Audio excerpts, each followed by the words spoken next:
Les 3 dernières semaines ont été extraordinaires. La raison est fort simple. J'ai conduit la Mazda RX-8 et la semaine dernière la Mazda MX-5 Mazda Speed, la Miata évidemment, de performance de Mazda. Par, on dirait un hasard, cette semaine, j'ai eu l'opportunité incroyable de faire l'essai de la 2006 Mazda MX-5. Et la voici. Cette auto est une amélioration versus l'ancien modèle, mais il n'y avait pas de problème particulier avec l'ancienne. Mazda a tout simplement décidé de la rendre un peu plus facile à conduire.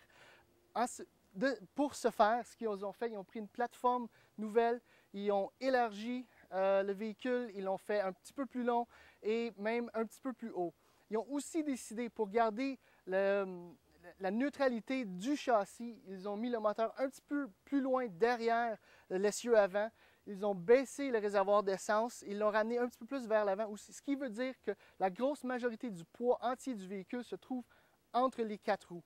Encore une fois, un ballon extraordinaire, un véhicule qui peut se faire lancer littéralement dans tous les courbes.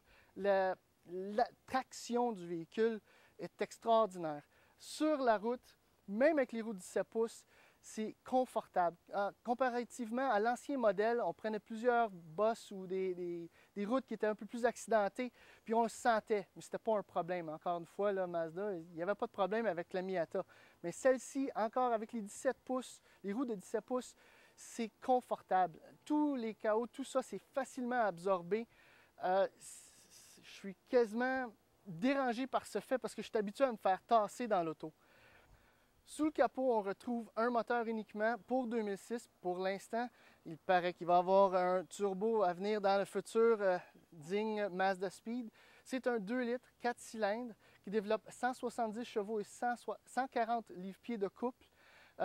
Très tractable et très facile à utiliser. Le couple est présent à bas régime. C'est très agréable à conduire.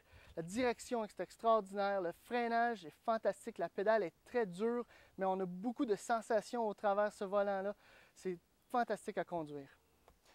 L'intérieur de la 2006 MX-5 est encore une fois une légère amélioration par rapport à l'ancienne version où j'ai un peu plus d'espace pour les coudes, un petit peu plus d'espace pour les jambes qui vont me permettre de faire, excusez l'expression, un heel toe en faisant une rotation légère du genou par rapport à juste sur la pointe des pieds dans l'ancienne version. Les sièges sont très confortables, beaucoup de support.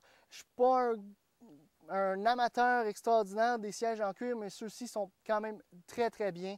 Les matériaux utilisés à l'intérieur du véhicule, la finition, l'agencement en général, c'est très très bon, surtout pour un véhicule dans ce cas-ci de 35 000 ou à peine.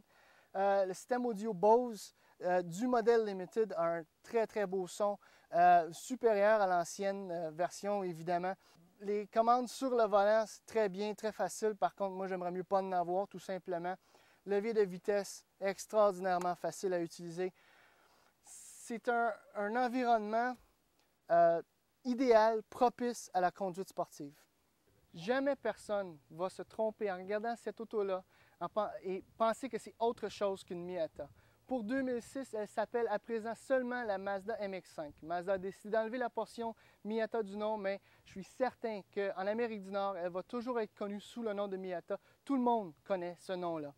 La version que j'ai ici présentement, c'est une version limited qui se détaille pour 34 995 $. La gamme part de 27 995 jusqu'à peu près 37 000 pour une GT automatique avec quelques options. La limited est seulement disponible dans cette couleur-là, un rouge vif. Ce qui est particulier du modèle aussi, c'est le cadre du pare-brise en avant qui est chromé. Il y a des roues spécifiques et quelques autres accessoires qui la démarquent du reste de la gamme GX, GS et GT. Cette auto est extraordinaire à conduire. Je peux vanter les mérites de cette auto-là jusqu'à temps que je devienne bleu, mais ça ne change rien. Si vous avez l'opportunité d'aller faire un tour, ne serait-ce que d'aller à un concessionnaire et prendre l'auto pour 10 minutes, vous allez découvrir un auto qui est extrêmement agréable à conduire, un auto qui nous met le sourire sur la figure. Moi, je sais que je ne suis pas capable présentement de lâcher la clé de l'auto. Je l'adore tellement. J'aimerais beaucoup en avoir une. Ce qui est encore extraordinaire de cette auto-là, la Miata, dans 90 à 2005, est parmi les autos les plus fiables sur le marché des véhicules d'occasion. Donc, la 2006, j'imagine que va être identique. Mazda est très bon de cette manière-là.